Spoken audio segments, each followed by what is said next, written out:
আবু বকর সিদ্দিক রাদিয়াল্লাহু তাআলা আনহুর মতো নরম সাহাবী তিনিও গরম হয়েছেন জায়গা মতো। প্রতিদিন এক রাস্তা দিয়া যান, ইহুদি উনাকে গালি দেয়, জবাব দেন না, বাপ তুলে গালি দেয়, আবু বকর জবাব দেয় না, জবাব দেয় না, কারণ তিনি তো আবু বকর অত্যন্ত নরম দিলের সাহাবী। ওনাকে গালি দিয়েছে জবাব নাই, বাবাকে গালি দিয়েছে জবাব নাই, গোষ্ঠী তুইলা গালি দিয়েছে জবাব নাই। একদিন ইহুদি আবু বকরকে খেপানোর জন্য আমার নবী, রহমতের নবী, মায়ের নবী তুলে গালি দিছে, আল্লাহকে গালি দিয়ে বসছে, কয় মুসলমানরাও ফকির, ওদের আল্লাহও ফকির, ওদের নবীও ফকির। নাউজুবিল্লাহ কর। সিদ্দিক আকবর যেই মাত্র কয় আল্লাহ ফকির, নবী ফকির, সাথে সাথে আবু বকর ঘুরে দাঁড়ালেন। নরম সাহাবী, এতদিন পর্যন্ত যিনি চোখ তুলে তাকান নাই, জবাব দেন নাই, সাথে সাথে তিনি ঘুরে দাঁড়ালেন। ঘুরে দাঁড়াইয়া হাতের মধ্যে যদ্দুর শক্তি ছিল, এই শক্তি নিয়ে তিনি গালের মধ্যে চোর মারছেন। চটটা খাইয়া গালটা একদম 5 আঙ্গুলের দাগ বসে গেছে, দপাশ দিয়ে মাটিতে পড়ে গেছে, ওই পাশ দিয়ে পড়ে গেছে। নরম হাত যখন গরম হয় কেমন হয় একটু বুঝেন, আরো জোরে ঠিক না? নরম হাত যখন গরম হয় তখন খবর হয়ে যায়, খবর হয়ে যায়। আবু বকরের হাত ছিল এতদিন নরম, হঠাৎ করে হয়েছে গরম। নরম হাতের পিছনে আছে আল্লাহর হাত, ঠিক কিনা জোরে বলেন? উলামায়ে কেরামের হাতের পিছনে আছে আল্লাহর হাত, ওলি আল্লাহদের হাতের পিছনে আছে আল্লাহর হাত, নবীদের হাতের পিছনে আছে আল্লাহর হাত, সাহাবীদের হাতের পিছনে আছে আল্লাহর হাত। উঠে না, উঠে না, উঠে না, উঠে না, উঠলে খবর হয়ে যায়, ঠিক না জোরে কোন? উঠে না, উঠে না, উঠে না, উঠলে খবর খাওয়া যায়। মুসা নবীর হাতের তাপ্পর খাইছিল ফেরাউনে, সেই শিশুকালে দুধের বয়সে, দুধ বয়সে ফেরাউনে খাইছে মুসা নবীর হাতের তাপ্পর। খাইয়েই ডাক দিছে আসিয়ারে, ও আসিয়া কই গেলা, তাড়াতাড়ি আও, খবর হয়ে গেছে। কি হইছে? কই আমার গালে চোর মারছে। কেডায় মারছে? কই এই ছোট বাচ্চায়। আসিয়া বলে, এটা তুমি কি কও? ছোট বাচ্চা হাত নাড়ানাড়ি করছে, তোমার গায়ে লাগছে, গালে লাগছে, তুমি কও চর।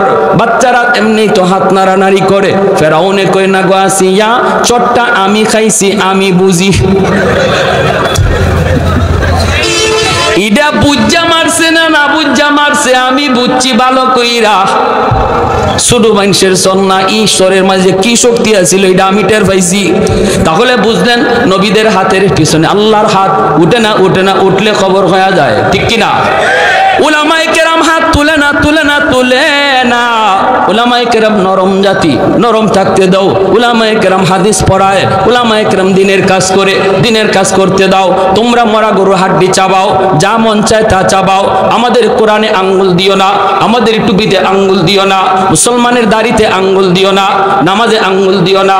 উলামায়ে কেরাম যাদের উসিলায় আল্লাহ জমিনে রহমত নাজিল করে, এদেরকে নিয়ে ষড়যন্ত্র করবা না, ষড়যন্ত্র করবা না। মনে রাখবা, যদি করো, যদি আঙ্গুল তুলো, যদি কোরআনে আঙ্গুল তুলো, তাহলে এই নরম হাত কিন্তু গরম হয়ে যায় মুসা নবীর হাতের মতো, আবু বকরের হাতের মতো, ঠিক কিনা জোরে কও? যে যে লাইনে আসো এই লাইনে পণ্ডিতি করো, আরেক লাইনে যাও না। তুমি তোমার ইঞ্জিনিয়ারিং লই আসো, এই লাইনে পণ্ডিতি যা পারো করো। আমরা তোমার ইগানোকে পণ্ডিতি করি না। তুমি ডাক্তার, ডাক্তারি লই আসো, এই লাইনে পণ্ডিতি করো। আমরা এই লাইনে গিয়ে কথা কইও না, কারণ এই লাইনে আমরা পণ্ডিত না। কিন্তু আমরা যে লাইনে পণ্ডিত, এই লাইনে পণ্ডিতি করতে আইও না। ইগানো করার আগে একটু বুঝছো, তুমি মেজর হও আর ডাক্তার হও আর যাইও, যত যা কিছুই হও, যার যার পণ্ডিতি যার যার সাবজেক্টের উপর, ঠিক কি না? উলামায়ে কেরামের কথার ভুল ধরতে গেলে এই লাইনে তোমাকে আগে পণ্ডিত হওয়া লাগবে। সবাইকে এই কথা জেনে রাখা উচিত। আপনাদেরকেও যারা বগলের নিচে বুখারী শরীফ লইয়া লইয়া উলামায়ে কেরামের বিরুদ্ধে কথা কয়, উলামায়ে কেরামের বিরুদ্ধে পণ্ডিতি করে, কয় নামাজ হয় না, মৌলবীদের কথা ঠিক না, মৌলবীদের কথা মতো জুম্মা পড়লে জুম্মা হবে না, জানাজা পড়লে জানাজা হবে না, রুকু ইবাই করলে হয় না, হাত ইবাই বাঁধলে হয় না, এমন যত ধরনের পণ্ডিতি করে বগলের তরে বাংলা বুখারী লইয়া। আমি ভালো করে বলতে চাই, মনে রাখবা, পণ্ডিতি যার যার সাবজেক্টের উপরে। যদি আপনাদেরকে কেউ এমন পণ্ডিতি করতে বলে, পরিষ্কার টান দিয়া ধুইরা মুফতি সাহেবের কাছে আনবেন, মুহাদ্দিস সাহেবের কাছে আনবেন, দেখেন তার পায়খানা শুরু হয়ে যাবে।